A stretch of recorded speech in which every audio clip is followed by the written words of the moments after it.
So eventually I was led to this video clip where this gentleman was explaining to his audience how certain vibrational frequencies held these sacred geometrical patterns in shape when tuned to the right frequencies. And I truly didn't grasp the concept of that until I started making this video. One of the images in this video that was revealed to me was Metatron's cube, which I later learned was a very occultic symbol that is found in Jewish mysticism or the Kabbalah. And this led me down another whole path of research. The Kabbalah has been defined as the mystical expression of the Torah, which are the Hebrew scriptures. The Kabbalah views this secret mystical knowledge as a path towards immortality, which involves intensive and non-traditional religious mystical activities such as chanting and meditation to synchronize one's own vibrational frequencies in order to achieve that higher level of consciousness to commune with God. Merkaba mysticism is the foundation of Jewish mysticism, or the Kabbalah, that dates back to the ancient mystery religions of ancient Egypt. This is the metaphysical relationship between mind and matter, the spirit and the flesh. Mer means light, Ka means spirit, Ba means body, light, spirit, body. So when specific vibrational frequencies are achieved, this produces sacred geometric shapes such as Metatron's cube and the Platonic solids that can be observed, which explains the metaphysical relationship between mind and matter, the spirit and the flesh, because the human body is made up of atoms and 60% water and our spiritual energy that is trapped inside. And all things are held together with vibrational frequencies. That is the mystery. The Kabbalah and other mysticism like it, like the New Age movement, is just man's vain attempt to escape from the tree of knowledge of good and evil that Adam and Eve were told by God, you shall not eat, neither shall you touch it, lest you die. We are the tree of knowledge of good and evil. When we were led astray to the earth and took on host bodies, and Eve fornicated with the serpent, we all became yoked to a demon, producing our dualistic nature. Our flesh bodies became our death sentence, and unless we take from the tree of life, who is Jesus, we will die. Jesus says in John 10:9-10, I am the door. By me, if any man enters, he will be saved, and shall go in and out and find pastures. The thief cometh not, but to steal and kill and destroy. So anybody who's pursuing a path to immortality without through Jesus is a robber and a thief, and it's not going to bode well for them. You have to understand that this is real. This is not something made up or some Hollywood script. This is truly a form of ancient witchcraft and what the Kundalini spirit in yoga and the New Age movement is all about. It's opening the third eye, the pineal gland, and synchronizing one's own vibrational energy or frequency to the divine source to achieve that higher level state of consciousness beyond duality. And this allows them to gain access to the spirit realm, to the divine source, which is Lucifer, because anyone who goes through the gate without Jesus is a robber and a thief.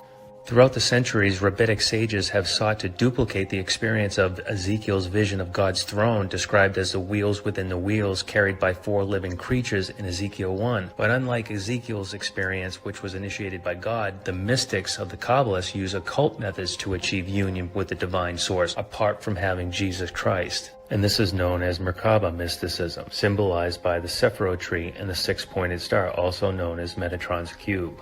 Merkaba's mysticism believes that they can recreate Ezekiel's wheels. Ezekiel's wheels are the counter-rotating fields of light between the spirit and the body. It's spirals of energy as in DNA, which transports the spirit and the body from one dimension to another. It's actually the interdimensional vehicle consisting of 2 equal sides, interlocked tetrahedrons of light with a common center, and it can be viewed as a 3-dimensional Star of David. Now you know what all this mysticism and all this symbology is all about that we find littered throughout the world. And so life as we know it is held together by these frequencies, from the creation of 2 cells which forms the Vesica Pisces, represented by the Kabbalistic seed of life, the flower of life, the tree of life, and Metatron's cube that produces the sacred geometric Platonic solids which forms and holds in place the structure of atoms at the molecular level to form our DNA and to bind together all matter and spirit, which creates the human host body, which in Jewish mysticism and the Kabbalah is known as the Sephiroth and the Kelepoth.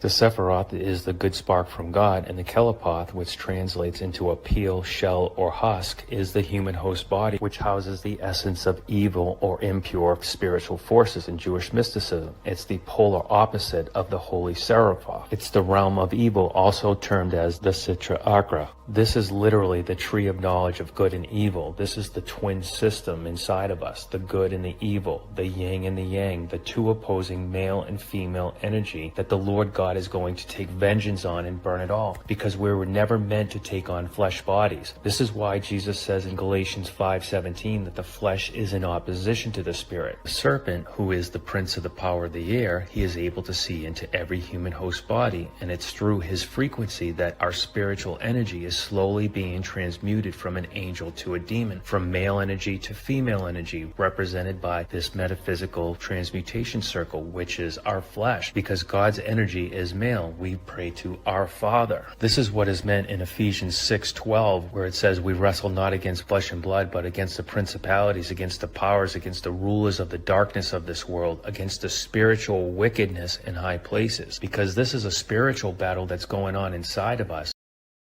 The prophet Daniel prophesies in Daniel 12:1, and it says, and at the time Michael shall stand up, the great prince which stands before the children of thy people, and there shall be a time of trouble such as never was, since there was a nation even to that same time. And at that time thy people shall be delivered, every one that shall be found written in the book of life. When you look at the translation of the word trouble here, it translates to a female rival, an adversary, affliction, distress, tribulation. And then when you look at the word nation, it says a flight of locusts. Do you understand what this is saying? It's the female rival taking over, transmuting into a nation, which is the flight of locusts that are coming. Okay, let's bring this home. Let me show you what Metatron's cube is all about and how it has manifested in the world. Metatron's cube is the prince of the power of the air. It is what locks us into our duality within the human host body. And that's why Jesus came into this system, to reconcile the two opposing energies. The two became one. One thief mocked Jesus, the other thief repented, and when he repented, he got a new spirit, and the two became one. And that's what Jesus does for us. He unlocks the cube.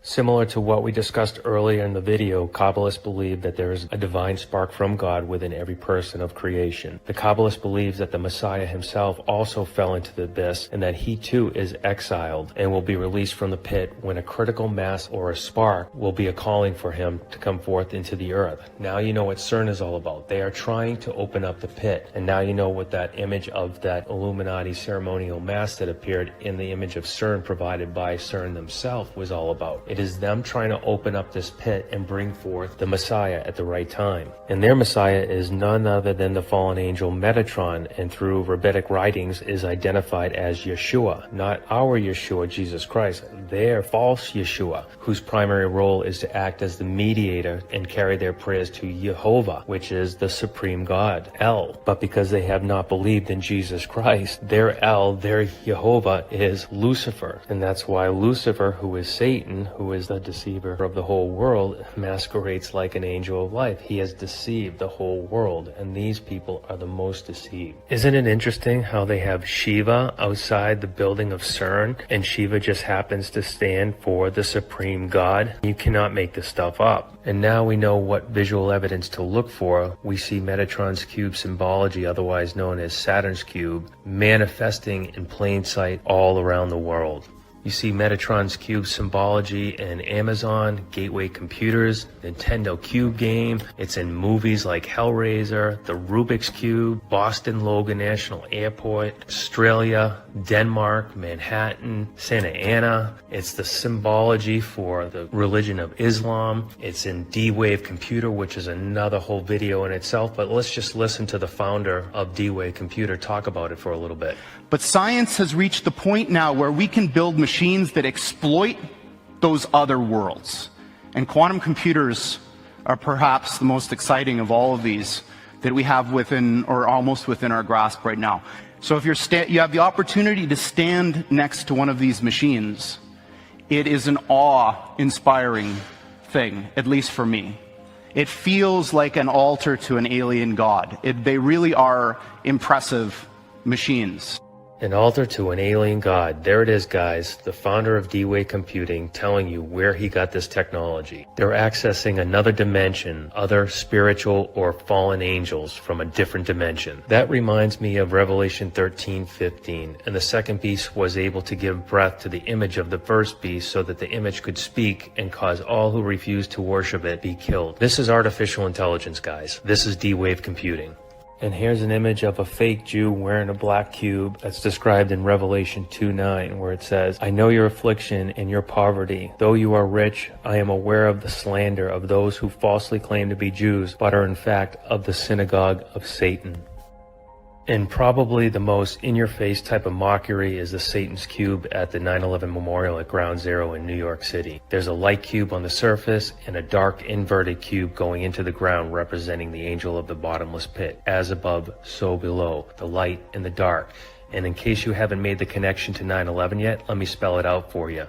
Revelation 9:11 is the angel of the bottomless pit. That's why the Twin Towers were destroyed on 9/11. This is symbolic of Satan saying that he has taken over the host body twin system. The two energies have become one. This is represented by the One World Freedom Tower. The two DNA, the two Twin Towers were destroyed and the two have become one.